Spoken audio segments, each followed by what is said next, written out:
प्रभो नमः शिवाय महारुद्राय शंभ सदाशिवाय धवलेश्वराय बालालिंगाय नमो नमः। दीपं यदि परं ब्रह्म दीपं यदि जनार्दनः दीपाहरतु मे पाप पूजा दीप नमस्तुते। धवलेश्वर बालालिंग महाप्रभु संसार सुखी रखंतु। आज शुभ शुक्रवार रे समस्त श्रद्धालु भक्त मान को आशीर्वाद करंतु। मनस्कामना पूर्ण करंतु। कर्मक्षेत्र उन्नति करंतु।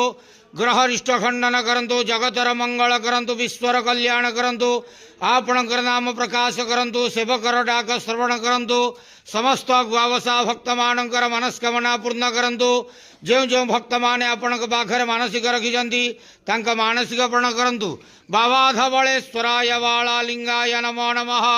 संसार सुखी रखंतु आनंदे गवार। हरि बोलो। आज शुभ शुक्रवार रे समस्त श्रद्धालु भक्त मान को आशीर्वाद करंतु। आनंद गवार। हरि बोलो। बाबा धवलेश्वराय बालालिंगाय नमो नमः।